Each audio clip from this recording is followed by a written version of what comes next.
Hello friends, स्वागत है आप सभी का आर्ट्स फैकल्टी चैनल पर। और इस वीडियो में हम देखेंगे 12th क्लास के पॉलिटिकल साइंस का चैप्टर नंबर 2। नाम है सत्ता के समकालीन केंद्र। और ये वीडियो का पार्ट 3 है। पार्ट 2 और पार्ट 1 अपलोडेड है। 10 से 15 मिनट की वीडियो है। यदि आप उसे देख लेते हैं, सुन भी लेते हैं, तो आपका टॉपिक कवर हो जाएगा। और इसमें हम देखेंगे दक्षिण कोरिया और जापान के बारे में, जो कि 2 टॉपिक रह गए थे। तो इसमें देखते हैं हम सबसे पहले दक्षिण कोरिया के बारे में। और चैनल पे नए हैं तो चैनल को सब्सक्राइब कीजिए और बेल आइकन प्रेस कीजिए ताकि मेरी सारी वीडियो आपको टाइम टू टाइम मिलती रहे। तो चलिए देखते हैं दक्षिण कोरिया के बारे में।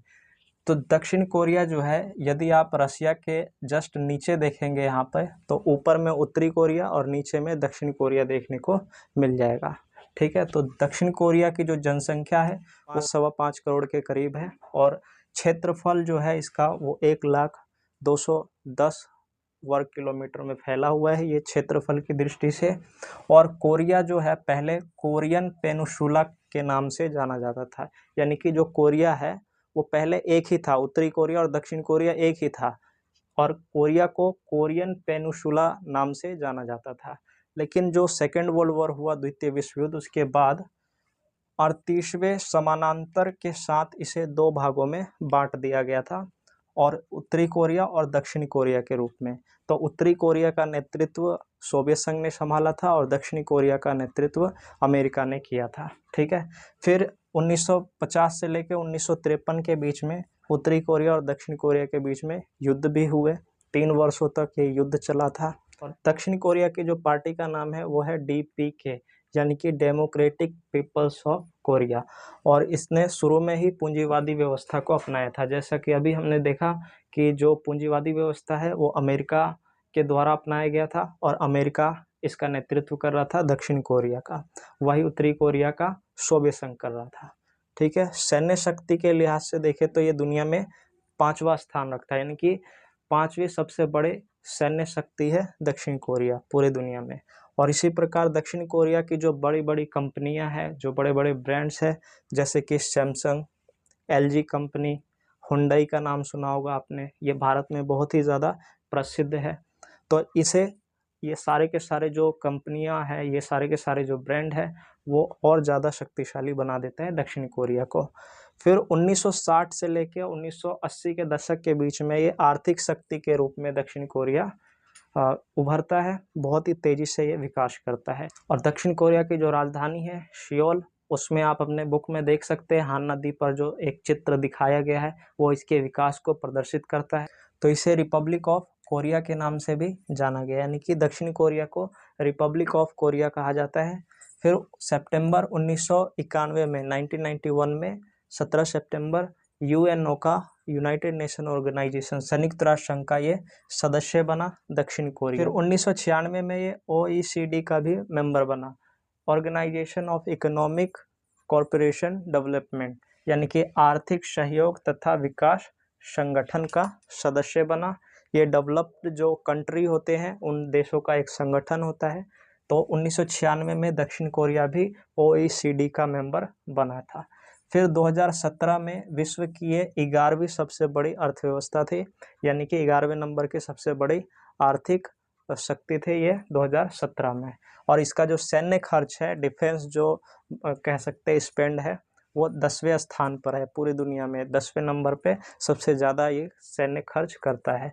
फिर HDI जो ह्यूमन डेवलपमेंट इंडेक्स है, मानव विकास रिपोर्ट, उसमें जो इसका रैंक रहा है 2016 में, वो 18वें स्थान पे रहा है। फिर दक्षिण कोरिया के जो विकास है उसके बहुत सारे कारण हैं, जैसे कि इसने भूमि सुधार पर जोर दिया, यानी जमींदारी जो प्रथाएं थी उस पर सुधार किया, ग्रामीण विकास पर जोर दिया, और साथ ही स्वास्थ्य, शिक्षा, यातायात की जो बेहतर सुविधाएं हैं वो अपने नागरिकों को प्रदान किया, और प्रभावशाली शासन व्यवस्था, जो इफेक्टिव जो तरीके से शासन व्यवस्थाओं को चलाना, और IT के क्षेत्र में ये बहुत ही ज़्यादा उन्नत है, यानी कि जो इंफॉर्मेशन टेक्नोलॉजी है, प्रौद्योगिकी और विज्ञान, साइंस और टेक है, इसमें बहुत ज़्यादा ये दक्षिण कोरिया प्रगतिशील है, उन्नत है और डेवलप है। इसलिए दक्षिण कोरिया अपने आप में एक प्रगतिशील देश माना जाता है, यानी कि एक प्रकार से शक्तिशाली देश माना जा रहा है। ठीक है। अब देखते हैं हम जापान के बारे में। तो देखिए जापान, यदि आप रसिया के जस्ट नीचे देखेंगे तो आपको जापान देखने को मिल जाएगा, आप अपने बुक में देख सकते हैं। और जापान का जो कुल क्षेत्रफल है वो 3,77,975 वर्ग किलोमीटर में ये फैला हुआ है। एक प्रायद्वीपीय देश है, समुद्र के चारों ओर से ये घिरा हुआ है जापान, ठीक है। और दुनिया की ये 5वीं बड़ी अर्थव्यवस्था है, 4 ट्रिलियन से भी अधिक की इसकी इकोनॉमी है। वैसे 2017 में ये दुनिया की तीसरी लार्ज इकोनॉमी थी, हालांकि ये अब 5वें नंबर पे आ चुका है और इंडिया जो है वो चौथे नंबर पे है वर्ल्ड लार्जेस्ट इकोनॉमी में। लेकिन इंडिया और जापान की जो जीडीपी है, इसका जो अर्थव्यवस्था है, वो दोनों का लगभग सेम है, थोड़ा बहुत अंतर देखने को मिलता है। लेकिन चौथे नंबर पे इंडिया है और 5वें नंबर पे ये जापान है, ठीक है। अब जापान के पास जो प्राकृतिक संसाधन है वो काफ़ी कम है, यानी कि नेचुरल रिसोर्सेज इसके पास कम है और ये कच्चे माल को आयात करता है। आयात का मतलब है यहाँ पर खरीदता है, कच्चे मालों को खरीद करके उसका मैन्युफैक्चरिंग करता है, उसे बनाता है और फिर उसका ये एक्सपोर्ट करता है, बेचता है, ठीक है। और परमाणु बम की जो विभीषिका है वो झेलने वाला मात्र एक ही देश जापान है। एटम बम जो गिराए गए थे जापान के 2 शहर पर, हिरोशिमा और नागासाकी पर 6 अगस्त 1945 और 9 अगस्त 1945 में। लेकिन इन सब के बावजूद भी आर्थिक प्रगति करने में ये सफल रहा है जापान, और उच्च प्रौद्योगिकी के लिए बहुत ही ज़्यादा ये मशहूर है, यानी कि हायर टेक्नोलॉजी को बनाने में ये बहुत ही ज़्यादा मशहूर है जापान। जापान की जो फेमस कंपनियां हैं जैसे कि Sony, Suzuki, Honda company, Canon company, Toyota company, ये सब जो है एक ब्रांड्स है जो कि भारत में भी बहुत ज़्यादा मशहूर है, पॉपुलर है। जैसे कि टोयोटा कंपनी के जो फॉर्च्यूनर कार है आप जानते ही होंगे, कैनन कंपनी जो कि प्रिंटर वगैरह, होंडा आप जानते ही है गाड़ी बनाने के लिए, सुजुकी कंपनी भी, सोनी कंपनी, ये सभी फेमस है बहुत जापान के, और ये कहीं ना कहीं जापान को और ज़्यादा प्रभावशाली बना देते हैं ये कंपनियां। अब एक एग्जांपल देखते हैं इसमें, ह्यूमन रोबोट का आपके बुक में इमेज दिया गया है, आसिमो रोबोट के बारे में माना जाता है और ये विश्व का सबसे आधुनिक मानव निर्मित रोबोट माना जाता है। आसिमो का जो फुल फॉर्म है वो है advance step in innovative mobility, और इसे होंडा कंपनी ने क्रिएट किया है, होंडा कंपनी ने बनाया है और सन 2000 में लॉन्च किया था, ठीक है। और ये आप रोबोट का इमेज देख सकते हैं, आशिमो, और इसका हिंदी में मतलब होता है अभिनव गतिशीलता में उन्नत कदम, ठीक। तो ये जो आशिमो रोबोट है वो एक प्रकार से मानव निर्मित रोबोट के रूप में, ह्यूमन रोबोट के रूप में जाना जाता है, जो कि बहुत ही ज़्यादा प्रभावशाली है और फेमस है ये पूरे वर्ल्ड में, ठीक है। तो जापान जो है वो पूरे के पूरे टेक्नोलॉजी बनाने के लिए बहुत ही ज़्यादा मशहूर है। 1964 में जापान OECD का सदस्य बन गया।